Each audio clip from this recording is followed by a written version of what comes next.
नमस्कार मंडळी. पाहुणे येणार असतील किंवा काहीतरी गोड खावंसं वाटत असेल तर आपण रव्याचा शिरा नेहमीच बनवतो. पण आज आपण बनवणार आहोत पाण्याचा थेंबही न वापरता जिभेवर ठेवताच विरघळणारा शाही शेवयांचा शिरा. चला तर मग सुरुवात करूयात. इथे आपण एका कढईमध्ये 2 मोठे चमचे साजूक तूप गरम करून घेतोय. त्यामध्ये आपण एक मोठी वाटी होईल इतक्या शेवया टाकलेल्या आहेत. लक्षात घ्या, शेवया लांब असतात, त्या भाजताना कढई बाहेर पडण्याची शक्यता असते.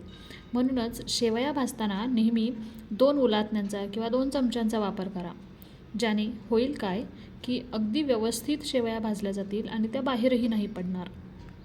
बरं, याचा आणखीन एक फायदा असा की याने सर्व शेवया एकसारख्या अगदी सोनेरी रंगावर भाजल्या जातील.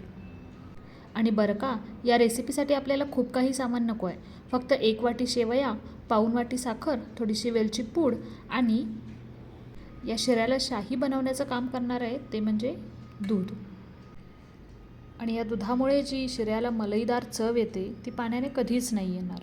पाहू शकता, शेवया भाजता भाजता एका गॅसवरती आपण दूधही गरम करून घेतलेलं आहे. शेवया नेहमी मंद आचेवरती भाजा, ज्याने त्या करपणार नाहीत आणि एकसारख्या भाजल्या जातील. आणि हो, अशा सोप्या आणि चविष्ट रेसिपीज तुम्हाला पाहायला आवडत असतील तर आपल्या द ट्रू रेसिपीज चॅनलला नक्की सबस्क्राईब करा. तर एकदा का आपल्या शेवया एकसारख्या भाजल्या गेल्या, यांचा रंग बदलला आणि छान सुवास सुटला की त्यामध्ये आपण टाकणार आहोत गरम दूध. लक्षात असू द्या, दूध नेहमी गरमच असावं. त्यामुळे एकतर शेवया लवकर मऊ पडतील आणि दुसरं म्हणजे त्यांना छान उमलायला मदत होईल.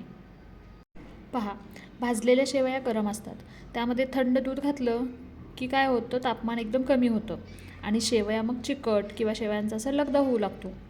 त्याच्यामुळे जसं मी सांगितलं तसं इथं आपण गरम दूध वापरणार आहोत. आता गॅसची फ्लेम मंद करा आणि यावर 2 मिनिटे झाकण ठेवा. दुधाला पूर्णपणे शेवयांमध्ये मुरू द्या. 2 मिनिटांनी झाकण उघडून पहा. दूध जर पूर्णपणे आटलं असेल तर त्यामध्ये आपण साखर टाकू शकतो. कुणी कुणी शिरा बनवताना आधी साखर आणि त्यानंतर दूध किंवा पाणी टाकून तो शिजवतात. पण शेवयांना जर का चांगलं शिजू द्यायचं असेल तर आधी त्या दुधात शिजवून त्यानंतर वरून साखर मिक्स केलेले केव्हाही चांगले. ही साखर एकदा का विरघळली की त्या शेवयांवरती अगदी पारदर्शक पातळ चकाकीचा थर तयार होतो. पुन्हा एकदा झाकण ठेवून एखाद मिनिटभर साखरेला चांगलं विरघळू द्या.